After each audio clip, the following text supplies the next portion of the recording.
Bueno, estamos de regreso con el ministro de Economía, Ismael Benavides. Buenas noches, ministro. Buenas noches. ¿Cómo está? ¿Cómo está, ministro? ¿Qué tal? ¿Cómo está?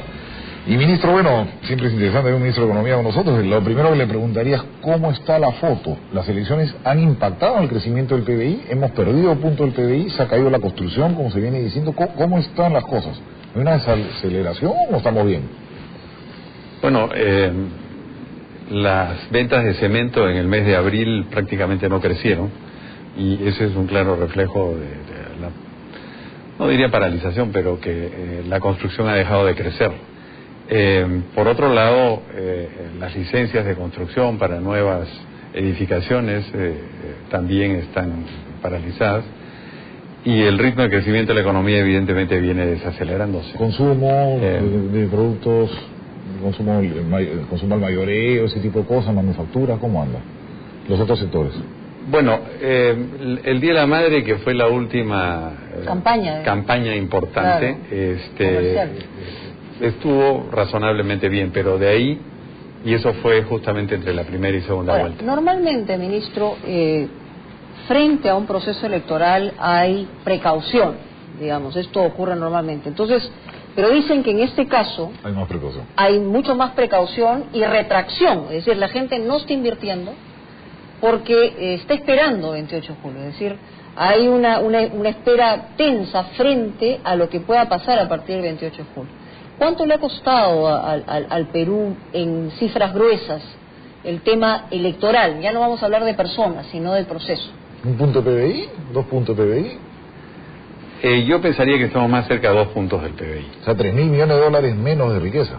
Efectivamente, y la tendencia pues es a una desaceleración en el segundo semestre. Hasta abril teníamos un crecimiento cercano al 8% acumulado, pero evidentemente con esta desaceleración debemos terminar el año. Tuvimos una proyección inicial de 6,5% de crecimiento, pero probablemente no se va a cumplir. No se va a cumplir. Cada punto de PBI que se pierde, ¿cuánto es? ¿Qué significa en empleo?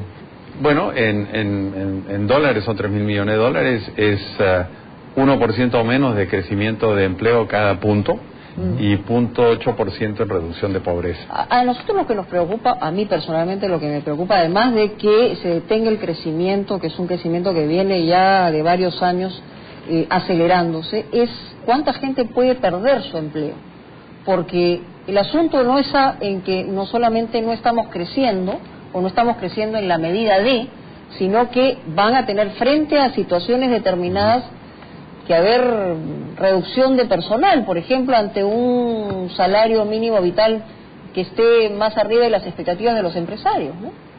Bueno, efectivamente, el salario mínimo vital se aumentó a fin del año pasado y en febrero un segundo aumento de 20 soles.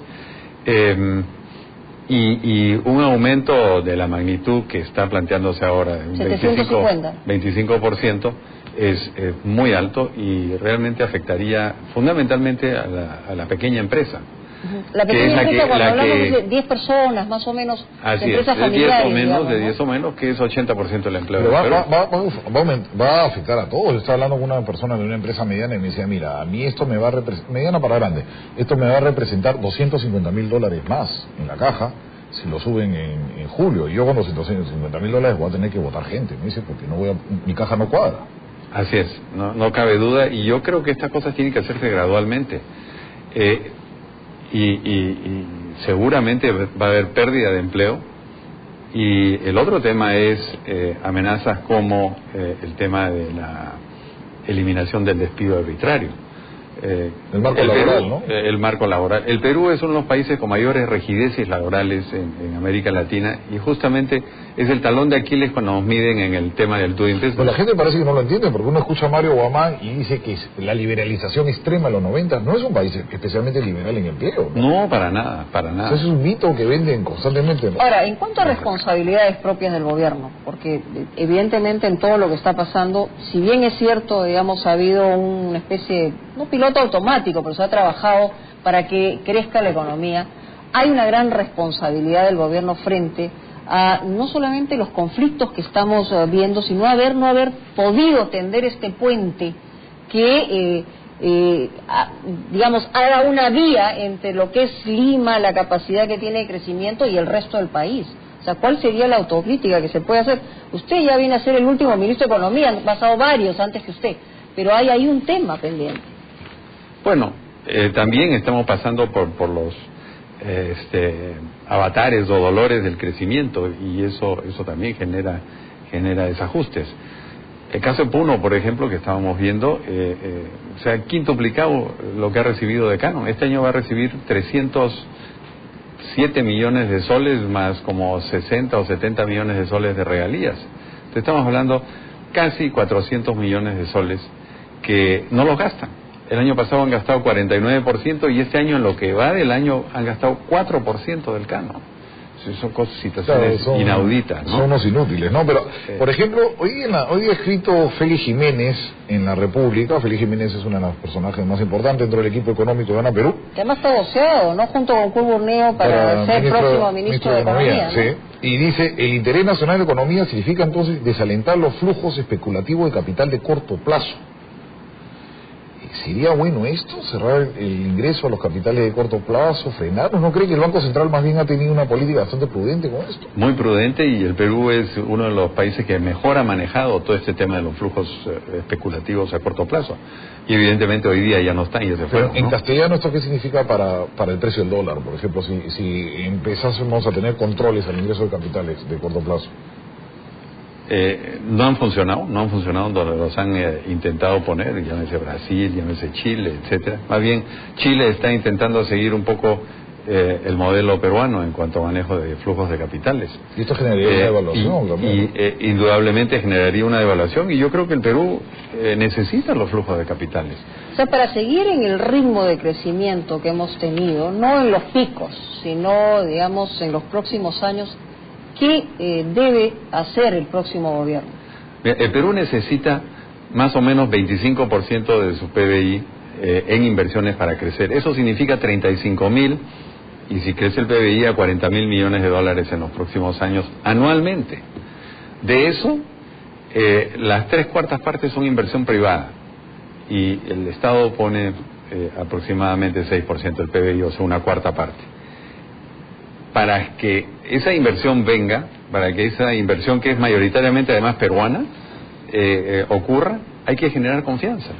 Y esa es la parte fundamental clave, ¿no? Que estamos viendo ahora. Pero usted ha dicho algo importante, porque yo estoy escuchando en el equipo económico de Gana Perú, la economía se ha desacelerado porque Ismael Benavides ha metido un decreto que ha recortado el gasto. Sí. Pero frente a lo que significa el gasto público, dentro de todo el gasto total que usted dice que es la 1/4 parte, este frenazo económico no es básicamente por ese decreto. No, absolutamente. Ese es sobreestimar lo que puede hacer el Estado. En realidad... ¿Por qué se dio ese decreto? Porque la inflación estaba empezando a dispararse y logramos... ¿Y qué provocaba ese disparo de la inflación? Parte era exceso de gasto público. El gasto público venía muy acelerado. Y conjuntamente con el Banco Central, que empezó a restringir la oferta monetaria y a subir las tasas de referencia, lo que le correspondía al gobierno central era bajar el gasto, morigerarlo, de manera que no contribuya a la inflación. O sea, esos 2 puntos que se han perdido no es por culpa, como te dice la gente, de Gana Perú, del decreto de Benavides. Para nada. Lo que está ocurriendo es que la inversión en general está cayendo entre 6 y 7%. Señor ministro, vamos a ir a un corte y luego vamos a regresar a seguir conversando con lo que nos espera en la parte económica, que es tan importante. Y ya regresamos, en breve vamos a regresar con la segunda parte precisamente de esta entrevista, pero también Ollantaytamala se aleja de sus bases, es una pregunta que nos estamos haciendo. Volvemos con las tensiones en Gana Perú y también el negocio de crear universidades por encargo en el Congreso. Ya volvemos con todo eso, no se vayan.